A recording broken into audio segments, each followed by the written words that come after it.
Department, the spokesperson there, Kwanele Ncalane, joins us now to react to what the IFP has been saying. Mr. Ncalane, thank you very much for your time. The IFP is very clear that the MEC, the person you represent, was irresponsible in his statement for or by insinuating that the IFP could be behind the political murders in Nongoma. This is what, greetings, Xoli, and to all the viewers at home. This is what happens when you read and only rush to respond without comprehension. The statement of the MEC, if read correctly and in context, does say that there are killings in eThekwini, there are killings in Camperdown. And the statement further says, Nongoma, of late, we are concerned that there are killings. And what we are then putting is a matter of fact to say, since the local government elections, there's never been any councillor that has been killed in Nongoma since 2021, November, up to recently, when there's been changes in the council of Nongoma. And that council was not only led by the IFP alone, because they did not get the outright majority in that council. So it was led by the IFP together with the EFF and somehow with the support of the DA. So when we are saying, since the new council was constituted, which is led by EFF, ANC and NFP, we've seen the sporadic killings of and attacks of councillors. It's a fact because according to the records of the police, since 2011, since 2001 local government elections, there's not been a single councillor that has been attacked in the area. Only now when we've seen a 65-year-old woman who was an NFP councillor killed, only now where we've seen the ward councillor of the NFP, who's also a principal, attacked, and the hitman was arrested on the spot. I don't want to jeopardize the case slowly by going into details as to the association of that particular hitman and who he has worked with before, but those will leave to the matters of the investigation. Only last week again, another attempted hit on the councillor. Fortunately, the councillor was not at home, and they killed the husband of that councillor. Those 4 suspects as well have been arrested. Now, it's a factual statement that only now that the new council is in place has been constituted. But it's also surprising that why only the IFP seems it necessary to respond when the coalition was not only the IFP, there was the EFF, there was the DA, and they've not responded because they know that this is a factual matter. What the IFP is then failing to comprehend is that when we are dealing with these matters, we are not looking at the party that is involved. That is why we are condemning killings in Camperdown, where the ANC is leading. That is why we are condemning the killings in eThekwini, where the coalition that is led by the ANC is leading. Because we are saying these political killings, they've got no color, they've got no political affiliation, but these are criminal acts and people are being killed. So when we are condemning incidents in Nongoma, it's not an attack to the IFP. In fact, the MEC even responded to journalists and said, we are not in any case insinuating that the IFP is killing people in Nongoma, but we are worried about the instability and incidents that are happening since the formation of the new council in the municipality.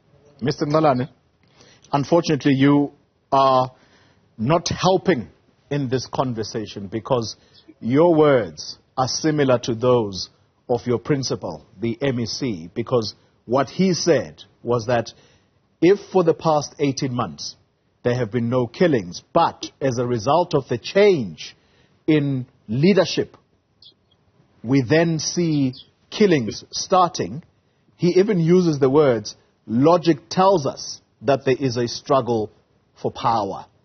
So, but there's no way that the IFP is killing people. Mr. Ncalane, allow me to finish.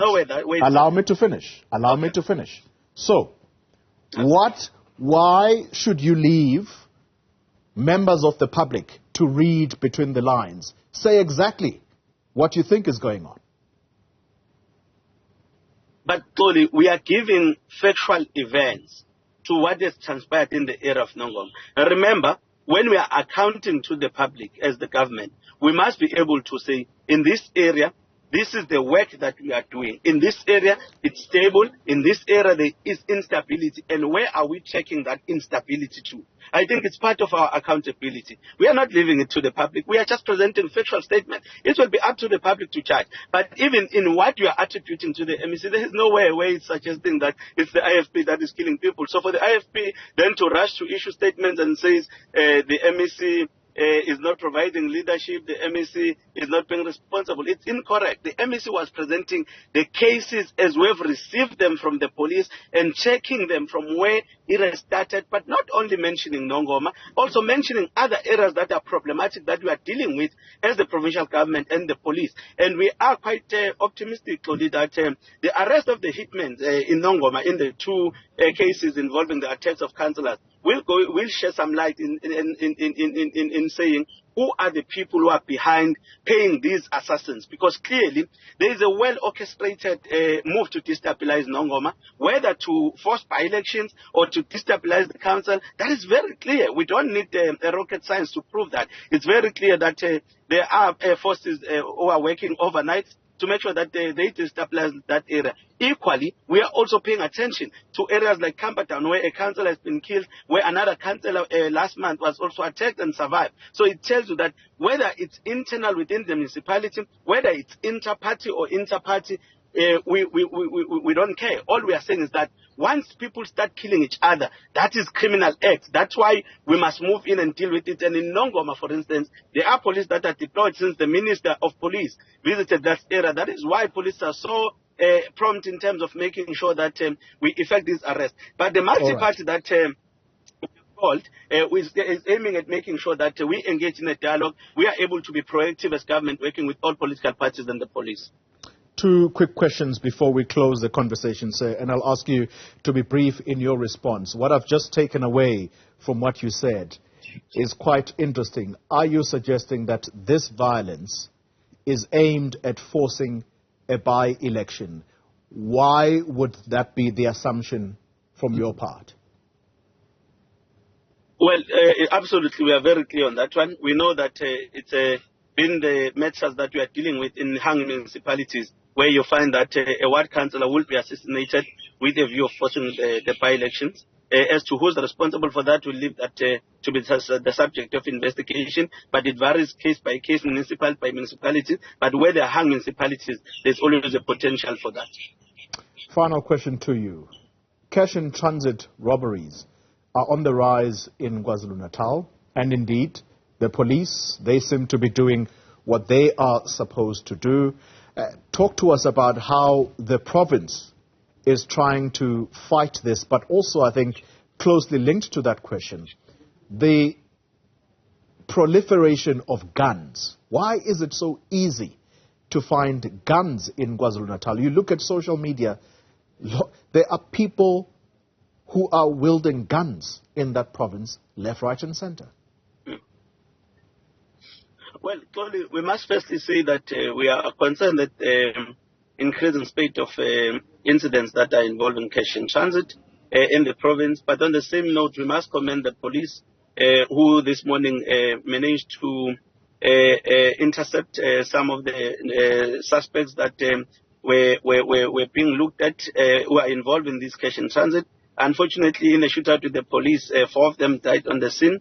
There is also one who has been arrested overnight who were found with explosive and high-caliber rifles. This tells you that, again, this is a network that is operating not only in KwaZulu-Natal but also in Gauteng and Limpopo, because some of the things that were discovered involves the number plates that are taken in Limpopo and everywhere else in the province, and some of the suspects are from that area. But we are saying, regardless of where you come from, as long as you are committing such nefarious acts of crime, you must be dealt with. We are pleased that the crime intelligence, they are attending to these matters. Police are attending to these matters. And we want to make sure that the one that happened yesterday on Nandi Drive was the last one. We are on top of our game. We will be dealing with them decisively. And we are saying where police have to defend themselves, where they have to use maximum force to defend themselves, where their lives is in danger, they must make sure that they don't hesitate but protect themselves and protect the innocent citizens. But again, the issue of the proliferation of firearms is quite a serious issue. The report that the MEC presented yesterday, it did indicate that in the month of August alone, we recovered more than 350 firearms in the province of KwaZulu-Natal. So not less than 300 firearms are recovered monthly from the hands of the criminals. But it does suggest that there is a syndicate that is operating somewhere, which we need to find and get to the bottom of. But we are pleased with the work of the police, and we are hoping that working with our communities will be able to eliminate and reduce incidents of crime and stabilize the province. KwaZulu-Natal Community Safety Spokesperson Ncalane. Thank you very much for your times.